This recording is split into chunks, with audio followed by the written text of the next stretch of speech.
こんにちは、ハリケーンフットボールです。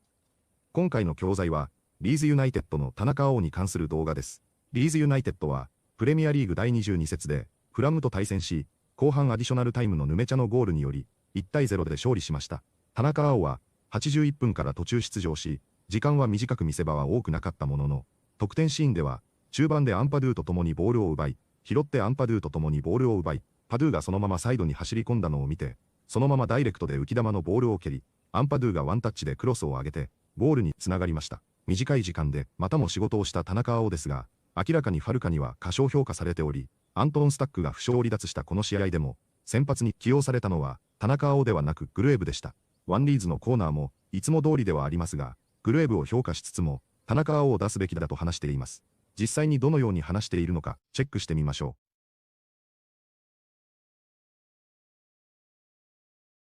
Yeah, look, loads to discuss in this game, even though it was quite a drab game, quite a dour game. Leeds United winning it in the last minute with drunken Mecha, and if you're on the watch along, you'll know what I mean. I thought he was really poor when he came on. He was wide left, and Nonto got shifted out to the right. I think Nonto didn't obviously have his imprint on the game like he would have liked. It kind of became a little bit more of a central game, it felt like a central game, and then it was almost like Bogle, and then it was Goodmanson, and the wingers were just ignored when Nonto came onto the pitch. It felt like it just turned into a fullbacks game right at the end with, Goodmanson hitting the side netting and putting it over the bar. But it felt in that second half, there was only going to be one team that was going to win it. I still didn't feel like we had enough quality on the pitch to win it. I'll be honest with you guys. I think there was a massive, massive hole left by Yakabiol, a huge hole left by Anton Stack as well. And if we were just to get into that in particular, Yaka, I think up against Joe Rodon, in terms of the comparisons, I think Joe can telegraph a pass a little bit and where he's going to put it. And I thought Fulham kind of read some of his play out from the back line today quite well in terms of cluster pressing our fullbacks. I think with Yakabiol, it's a little bit more unpredictable as to what he's going to do, because I think Joe will pass the ball normally within a 5 to 7 yard region. He is of the Farker mold. It's quite conservative, isn't it? Whereas Yakabiol he's very unpredictable in where he's going to play the ball. He might play the ball centrally into the striker, or he might ping a 30-yard ball wide left to Aronson. He's very unpredictable in his passing lanes, and I like that about Yakabiol. And I think as well, you saw Jimenez get on top a little bit of Joe Rodon today at points. If I'm to be super critical, I thought he won 4 or 5 headers against him, was able to win a couple of free kicks off him as well. So I didn't think, I thought we missed Yaka a heck of a lot, and Stack's just that quality in that midfield. And you see him now, you see him when he's out of this Leeds United side and when he's in this Leeds United side. Leeds are really, especially in that midfield, with the midfield composition, the relationship between all of them, there today was 2 6s in there. Leeds had Joe Rodon on the pitch, we had Pascal Strauch on the pitch, we had James Justin on the pitch, we had the 2 fullbacks on the pitch, or the wing-backs on the pitch, then you had Gruev and you had Ampadu. And they're all defenders, aren't they, including Darlow as well, who we'll get onto in a little bit. But it's just a defensive team. Then you've got, 3 attackers in a sense. And I just thought it kind of got to a point of which there needed to be a little bit of an evolution in that squad in terms of substitutions. But I think when you look at the starting lineup in particular, Biol and Stark, we look at it and we think, wow, they are big, big misses for Leeds United in the context of things. And what I'd like to say on the back of that is, everybody, you saw our set pieces really where we kind of gained those marginal advantages in football games. Our set pieces, we struggled a little bit today, I thought. I thought we struggled a little bit in being able to really conjure the right opportunity and conjure the right moments, the quality from the set piece, which we see with Stack, and then I think the sort of I am going to die to head that ball, Yakabiol momentum that we see in the box. And Yakabiol's not scored like bags of goals from set pieces, but what he does do, he's a huge disruptor. He's a big physical specimen. He's at 6'4". So Leeds missing those players and going into the game with a little bit of a patched up squad in a sense. I thought that first half, I thought Fulham were the better team on the ball. I thought probably up until the 60th minute, they were the better team on the ball. I have to be honest with you guys. I think they were able to get the ball from back to front a lot quicker and a lot more seamless than Leeds United. And I thought Leeds actually started getting joy when Dom started getting into the game a little bit more and we were able to hit him and he was able to just pass that ball off to Brendan Harrison, then we'd feed the ball wide left. But we always see a much better Leeds United, I think, when we stretch the game. When the ball gets to Bogle, when Harrison's out here, when Goodmanson's out here and he's flying forward, and we might have a Okafor or a Nonso out there or whoever it may be, or a Mecha towards the end, when Leeds stretch the game and you kind of leave Dominic Calvert-Lewin isolated against the centre-back, that is where we're at the most dangerous. And I think we were only able to find those pockets really at a certain point in that second half. And I actually think, strangely enough, excuse me, Buonanotte in that game would have made a massive difference, just in the half space between the midfield and the attack, just threading the balls out wide and threading the balls between the lines as well, with Dominic Calvert-Lewin in those spaces between the centre-back and the right-back and the centre-back and the left-back. I think Buonanotte would have been really effective today. I thought maybe Farkas should have brought out Tanaka on. I thought he should have started, if I'm honest with you, because I thought it was a very defensive Leeds United and a conservative Leeds United, but I would have liked to have seen Tanaka come on a little bit earlier. And the reason behind that is because I just thought there was a missing creative link between the midfield and the attack, I have to say. I thought there was a big link missing. And I think Tanaka provides that, you know, with his calmness, his assurance. I didn't think he was going to be overawed by that game. And we're having a chat a little bit before the game about maybe him moving on at some stage. And I think he will. You know, if you're kind of looking at that midfield complexion just in and around there, and he's not getting in that team to start for Leeds United as a Japanese international and a player that we were touting out to be worth 40 million quid at the start of this season. If he's not getting into that team, when you got Brendan in there, you got Gruev in there, you got Ampadu in there, I think you'd be naive to think that at some stage that's not going through his head when he's thinking about his future. So loads to consider today when it comes to this Leeds side. But what I will say is this was a team who was second in the form table. This is a team who were a very good side. I think we saw that at points today. And look, it's more of a pat on the back for Leeds United, and we saw changes, and we'll get into those changes today. But this is a team who was second in the form table. I think between the lines, they are very, very decent, and they were missing Iwobi today, Chukwueze today, Calvin Bassey today, and I think these are all good ball progressors. They're all good technical footballers, even Calvin Bassey, who there's rumours about Liverpool looking at Calvin Bassey. So Fulham's product line is very good, and I think you can even see today when they're missing 5 players, including Kenny Tete and Rodrigo Muniz, they're missing these players, and they're still able to play between the lines like that, and that's Marco Silva ball. But I thought Leeds kind of figured Fulham out to a certain extent, I thought anyway, in those first phases. And let me explain why. I thought we got into the game and it took us a little bit, but I thought in that first half when we started applying pressure, we did a preview and we said that if we start applying pressure on their back line, Fulham always try play out from the back. Now, I'd earmarked maybe Issa Diop to start the game. He did come on, but Cuenca started the game. Joachim Andersen has started the game, and they are probably better ball progressors, but Cuenca is definitely the weaker of the two. So when they were playing the ball out from the back, and we saw a real weakness, I thought, in Anthony Robinson being able to progress when he's under pressure. So when Leeds were pressing really high up and we were aggressive, we were turning that ball over. But I did think you did see Fulham's quality a little bit when you were able to see them playing through the lines a little bit and bypassing our press as well, which I thought was obviously good from their standpoint. So, look, Harry Wilson, they've given him a 7.2 here. We will be doing the player ratings over on the Patreon after this, people, but I wouldn't have given him a 7.2. I thought it was quite ineffective today for them. I probably thought their better players were, as the other ratings have suggested, Raul Jimenez, who I thought did well against Joe Rodon, and Joachim Andersen, who I thought did quite well against Dominic Calvert-Lewin. I thought Dom got into the game a little bit more, but I thought in that game in particular, I thought Joachim did quite a good job on him. But listen, overall throughout the game, you look at the stats here as well. If we just move this on when it comes to the carousel, there was only really one team I thought that was trying to win that game toward the last maybe sort of 10, 15 minutes. But then you can look at it on the other side of things and you know, maybe I'm wrong with that, because you look at them bringing on Kevin, you look at them bringing on Tom Kearney, although he had to come on, didn't he? And Emil Smith-Rowe went down and Josh King had to come on, and that's the depth that they've got. But that had to happen, but it did still feel that Fulham were going for it a little bit. But unlike last time when we were at Craven Cottage, where it felt like the momentum went Fulham's way and then we buckled under the pressure, it felt this time Leeds just, it's credit to the boys, it's credit to Farke. Leeds continued to really try and gain some sort of momentum and territory, and we did a good job. You know, we did a good job.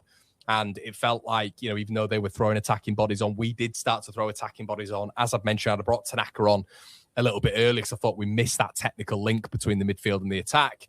But I thought overall there was some decent performances in there. I don't think it was Leeds' greatest display by all means. And I'm not going to turn around and say it was a world-class performance because we've won the game, brilliant. But it's an excellent finish. We have to be honest. It's a superb finish. Benjamin Zav says Connor Tanaka must start if it's not. I feel he might leave. Yeah, he doesn't look happy right now. I've said this before the games, I said I think he will leave in the summer. I think I've said this before, but with a midfield, when you've got lost stack and you've lost the main creative link between the midfield and the attack, when you've lost that and you need someone to get on the ball who is maybe a better progressor in a game at home, in not a must-win, but a game we need to pick up all 3 points. If you've lost that, you kind of think to yourself, if you're out Tanaka, oh, I'm gonna seamlessly fit in here. And then if you don't, you're then probably looking at it and going, right, okay, that's interesting. And then you've got 2 6s starting ahead of him in Gruev and Ampadu. Ampadu's always going to start, but then you've got Aronson in there as well, who definitely deserves to start people. But you're at least looking at Gruev and thinking there's a way of which Farke wants to approach games like this. We know he wants to stay in games. He doesn't want to lose games, obviously, but he's a more conservative football manager. If he was a more flowy, like let's say if he was more of a Bielsa manager, Gruev wouldn't be starting, Tanaka would be starting. And that's kind of the different ideologies of certain managers. Some managers want to be on the front foot. If Ange Postecoglou was the manager of Leeds United, Gruev wouldn't be starting, it'd be Tanaka every single week. That's kind of the comparison, isn't it? So Tanaka in a front-footed managerial style, he will be starting week in, week out, but Farke always wants to go for conservation over going for that risk, I think, and Tanaka is that risk. But I also think he's criminally underrated when it comes to that defensive side of the game. So I think he's a harrier. I think he's a really good screening central midfielder. So, but yes, in terms of let's have a conversation about Tanaka and the summit. Yeah, I think he'll be weighing up his options right now. Definitely. Yeah, 100%. And he'd be daft not to, really. 次は解説です。今回はそれほど難しいボキャブラリーではありませんが、知っておくと便利なものもありましたので、本日の解説をチェックしてみましょう。Even though it was quite a drab game, quite a dour game. ドラブは色がくすんでいて地味な感じを表す形容詞です。服や部屋などの見た目に使うと、パッとしない灰色っぽさをイメージできます。また、試合や映画など内容が退屈で盛り上がらない時にも使えます。ただの悪いではなく、華やかさがなく単調だというニュアンスがポイントです。似た言葉に、ドーやボーリンがありますが、ドーやは見た目の地味さも含みます。記事や実況で少し大人っぽく冴えない試合を言いたい時に便利です。デュールは、表情や態度が暗くて無愛想、そして厳しそうな時に使う形容詞です。怒っているというより、笑わず口数も少なく、近寄りがたい雰囲気を出す言葉です。サッカーでは、敗戦後の監督の険しい顔や、試合後の重い空気にぴったりです。また試合内容が硬くて、創造性がなく、見ていてしんどい展開なお使えます。グローミーは、落ち込んで暗い、ステーンは、厳格で厳しいですが、ダウアは両方の要素を含みます。短い一語で、渋い、重い、無愛想をまとめて言えるのが強みです。記事っぽい表現にしたいときに、覚えておくと便利です。Even though it was quite a drab game, quite a dour game, even though it was quite a drab game, quite a dour game, even though it was quite a drab game, quite a dour game, I think Nonso didn't obviously have his imprint on the game. Imprint は跡を押し付けて残すというイメージの動詞です。ロゴや模様が布に刻印されるように、形がはっきり残る感じを表します。そこから比喩で着るが奥に焼き付く心に刻まれるという意味でもよく使われます。スポーツでは監督の戦術やクラブの文化がチームに染み付くという文脈でも便利です。名詞のインプリントは刻印、足跡など残った痕跡そのものを指します。文章で見たら物理の跡か心に残る比喩かを見分けると理解が早いです。強く残るという共通イメージで覚えると使いやすい単語です。I think Nonso didn't obviously have his imprint on the game. I think Nonso didn't obviously have his imprint on the game and conjure the right moments. 根性はまるで魔法みたいに何かを生み出すというイメージの動詞です。サッカーでは突然のひらめきでチャンスを作るときに根性アップチャンスと言えます。また根性アップには記憶やイメージを呼び起こすという意味もあります。シーンや音楽が昔の思い出を思い出させるときによく使われます。この単語は、生み出すと思い起こさせるの2つがセットで重要です。どちらも、何もないもないところから急に出てくる感覚で覚えると理解が早いです。And conjure the right moments and conjure the right moments. And look, it's more of a pat on the back for Leeds United. Pat on the back は背中をポンと叩くから来た表現で、よくやったねとねぎらう意味です。スポーツでは、勝ったチームや頑張った選手に対して称賛を送るときによく使われます。Give someone a pat on the back といえば、誰かを褒める、ねぎらうという意味になります。Deserve a pat on the back は、褒められるに値するという評価の言い方です。一方で、Give yourself a pat on the back は、自分を褒めるで、文脈次第で自画自賛にも聞こえます。サッカー解説では、これは批判ではなく称賛だよという前置きとして使われることも多いです。短いのにニュアンスが伝わるので、覚えておくと実況やレビューで便利です。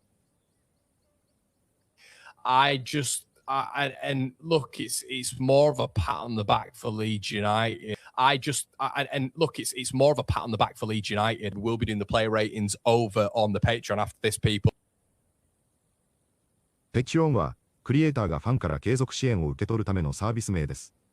YouTube の広告収益とは別に、月額メンバーの形で活動を支えてもらえます。支援者はペチロンと呼ばれ、限定動画や先行公開などの特典がつくことが多いです。ペチロンエクスクルーシブは、ペチロン限定コンテンツという意味でよく使われます。収益を安定させたり、濃いファン向けの特典を用意したいときに便利な仕組みです。We'll be doing the play ratings over on the Patreon after this, people. We'll be doing the play ratings over on the Patreon after this, people. And then we buckled under the pressure. バクオは名詞だと、ベルトなどのバックルや留め金を意味します。動詞ではとどめるという意味があり、バクオアップはシートベルトを締めるが定番です。もう一つ大事なのが、圧力で曲がる、崩れるという意味で、物がへこんだり折れたりするときに使います。さらに比喩で、バクオアンダープレッシャーというと、プレッシャーで耐えきれず崩れるという意味になります。サッカーでも終盤に守備が崩れた時などに使えて、表現が一気に自然になります。とどめると崩れるの2つの意味があるので、前後の文で判断すると覚えやすいです。And then we buckled under the pressure. And then we buckled under the pressure. いかがでしたか？田中碧が先発しないのは、今のファルカの判断として、全く不思議ではなく、先発に使われない可能性の方が高いことも明らかですが、毎試合のように、またか、と思わざるを得ません。この試合では、アントン・スタックが負傷したことにより、田中碧が先発する可能性が上がったかとも思われたので、なおさらまたか、という感じでした。リーズファンの半分は、最近のパフォーマンスから、グルエヴも評価しないといけないと感じているようですが、半分は、田中碧もさすがに過小評価されている、と感じているようです。実際には試合にも勝ち、むしろファルカの選手起用が、途中交代も含めて、当たっているということになるので、当面はこの流れは変わりそうにないですが、できれば移籍してほしいものの、現状は話もなさそうなので、また、出場した時に、今のパフォーマンスをただただ続けてほしいと思います。本日もご視聴いただきありがとうございました。またすぐにお会いしましょう。